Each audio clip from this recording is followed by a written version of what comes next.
Bhilai times की चुनावी चौपाल यात्रा लगातार हर वार्ड में घूम रही है और इस वक्त हम हैं वार्ड 66 में, जहां पर जो प्रत्याशी हैं वो मैनेजमेंट संभाल रहे हैं और जो आधी आबादी है वार्ड की, जो पूरी महिलाएं इकट्ठा होकर के और जनसंपर्क कर रही हैं, इस वार्ड में घूम रही है। उनसे बात करते हैं कि चूँकि वार्ड पे हम लोग हर बार बात कर रहे हैं, जिस भी वार्ड में जा रहे हैं वहाँ की क्या सुविधा क्या समस्या है उस पर बात कर रहे हैं, लेकिन ऑल ओवर जो समस्याएं हैं उस पर बात करना भी ज़रूरी है। कुछ महिलाएं हमारे साथ हैं, उनसे बात करेंगे।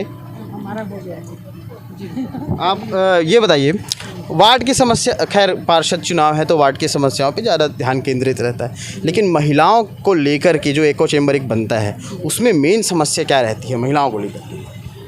वैसे अभी तक तो उनके होते हुए, लक्ष्मीपति राजू के होते हुए कोई समस्या इतने सालों से दिखी ही नहीं है कि कोई समस्या हो महिलाओं को। लेकिन अगर छोटी मोटी समस्या होती है तो हमारे महोदय इतने आसानी से, इतने इजी तरीके से उसको सॉल्व कर देते हैं कि हम सिर्फ उनको धन्यवाद दे सकते हैं। क्योंकि ये तो वार्ड को लेकर के आप बता रही हैं, आप चूँकि वार्ड, मैं बोल रहा हूँ महिलाओं की ऑल ओवर हर जगह की स्थिति शहर में। हाँ जी, हाँ जी। महिलाओं को लेकर के जो जिस तरह से स्थितियाँ रहती हैं उनमें क्या सुधार होने चाहिए, क्या समस्याएँ हैं, क्या समाधान होने चाहिए, सिर्फ वार्ड में नहीं पूरे शहर की बात कर रहा हूँ। पूरी शहर की अगर बात करें तो सबसे पहले अगर मैं सुरक्षा को लेके बात करती हूँ तो सुरक्षा को लेके ये बात है कि महिलाएं जैसे हर तरह से अपने आप को असुरक्षित महसूस करती हैं कि हम जा रहे हैं या बच्चियां जा रही हैं कहीं, तो उसको लेते हुए अगर मैं अपने वार्ड की बात करूं तो हमारे महोदय तो बहुत ध्यान देते हैं। बाकी जगह का ये है कि अभी पुलिस डिपार्टमेंट से लेके हर तरीके से लेके मतलब महिलाओं को बहुत आत्मनिर्भर बनाया जा रहा है और महिलाएँ बन भी रही हैं। दूसरी समस्या ये है कि देखिए महिलाएं, बहुत सी ऐसी महिलाएं जो बेरोजगार हैं, उनको सबसे पहले तो रोज़गार की ज़रूरत है, बहुत ज़्यादा ज़रूरत है। जिसकी कई ऐसी महिलाएं हैं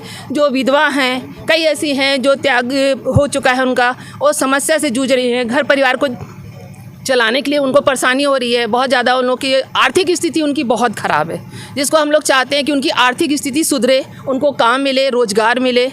और बहुत सारी ऐसी जैसे शिक्षा को लेके हैं, अभी भी जैसे बहुत से ऐसे लोग हैं जो शिक्षा को महत्व नहीं देते, लेकिन सभी लोग चाहते हैं कि शिक्षा को महत्व दें। लेकिन आज के डेट में, आज गवर्नमेंट स्कूल से लेके देख लीजिए, हर तरह की जितने भी स्कूल हैं सब जगह शिक्षा को महत्व दिया जा रहा है और आगे बढ़ के लोग अपने बच्चों को आगे शिक्षा के लिए प्रेरित कर रहे हैं और आगे लड़कियां पढ़ भी रही हैं और जागरूक हो रही हैं। एजुकेशन मेन मुद्दा होना चाहिए मेरे ख्याल से। एजुकेशन सबसे ज़्यादा ज़रूरी है महिलाओं के लिए, लड़कियों के लिए, और रोज़गार की भी, उसके बाद रोज़गार के भी अवसर आएंगे। कंधे से कंधा मिलाकर चलने वाली महिलाओं कहा जाता है, ठीक है, तो कंधे से कंधा मिलाकर कैसे चलेंगी जब वो घर से निकलेंगी, आगे आएंगी? क्योंकि अभी भी वो एक मानसिकता बनी हुई है महिलाओं को लेकर के, तो उस बारे में आप लोग में से कोई बताएंगी? नहीं सर, ये बताएंगे। जाके घरों घर जाके बात करना पड़ेगा महिलाओं को, बाहर पहले तो घर की लड़कियों को निकालना पड़ेगा ना। निकालना पड़ेगा, जी हाँ। शिक्षा, पहली बात तो शिक्षा ज़रूरी है। मतलब मैं ये कहना चाहता हूँ कि आप लोग कुछ देर के लिए ये सोच लीजिए कि आपके गले में ये जो झंडा है ये है ही नहीं। पूरे देश की जो समाज की बात है महिलाओं को लेकर के, उसकी बात करिए आप। ये मत सोचिए कि आप एक वार्ड के पार्षद के लिए जनसंपर्क करने लिए, इसकी बात मैं नहीं कर रहा हूँ। मैं ओवरऑल लड़कियों की बात कर रहा हूँ कि उनके लिए जो समस्या बार बार खड़ी हो जाती है वो समस्या बंद होनी चाहिए कि नहीं? जी, समस्या बंद होनी चाहिए पहली बात तो। और लड़कियां थोड़े बाहर जाके थोड़ा सुरक्षित नहीं हैं, उनको ध्यान देना चाहिए, है ना।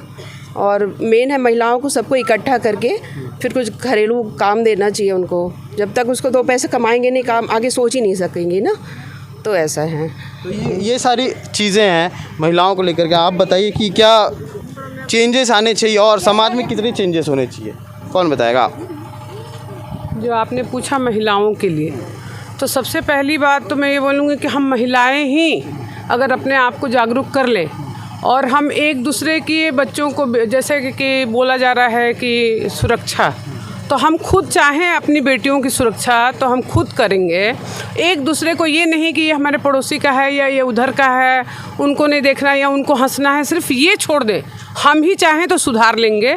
बाकी हमारे लिए जो शहर में या यहाँ पे जो हमारे बाकी किसी चीज़ से समस्या नहीं है। पहले अपना समाज हम ठीक, हम अपनी चीज़। मैं तो यही सिर्फ एक वो बोलना चाहूँगी कि एक दूसरे ही अगर सहयोग करें तो, औरतें ही अगर करें तो तो सबसे बड़ी बड़ी वो होगी, मतलब क्योंकि पुरुष प्रधान देश बोला जाता है तो बोला जाता है, ऐसा कुछ नहीं है, अब नहीं है, नहीं है, बिल्कुल नहीं है। सब घर के पुरुष चाहते हैं कि हमारी महिलाएं आगे बढ़ें, हमारे बच्चे, हमारी बेटियां अच्छा पढ़ें। वो लोग भी, उनका काम है कमाना, वो कमा करके देते हैं, और उनकी भी होती है कि हमारे बच्चे ऊपर आगे बढ़ें। लेकिन हम महिलाएं हैं जो हम अभी भी अपने आप को नहीं सुधार पा रहे हैं। हमारा ये है कि हमारा बढ़े, दूसरा जो हो रहा है वो होने, ये जिस दिन हम औरतें सीख जाएंगी उस दिन सब कुछ ठीक हो जाए। लड़कियों को पॉलिटिक्स में आना चाहिए कि नहीं आना चाहिए? खुद को भी सुधारें और लोगों को भी सुधरने का मौका दें, और रोजगार परक शिक्षा होनी चाहिए। शिक्षा जो है रोजगार परक हो, ये नहीं कि जैसे जो नहीं ले पाए एजुकेशन और जो चाहते हैं उनके पारिवारिक समस्या के कारण हम आगे बढ़ें, तो उनको कहीं रोजगार मूलक शिक्षा अगर कहीं मिलती है ताकि वो तत्काल अपना व्यवसाय आरंभ कर सके, अपने परिवार को योगदान दे सके। ऐसी योजनाएं होनी चाहिए लड़कियों की। अब जैसे कि लड़कियों की शिक्षा और सुरक्षा की बातें हो रही है, तो क्योंकि मैं एक संस्था भी चलाती हूँ, उड़ान एक मंजिल करके, तो हम लोग इस विषय पर काफ़ी हद तक के काम करते भी हैं।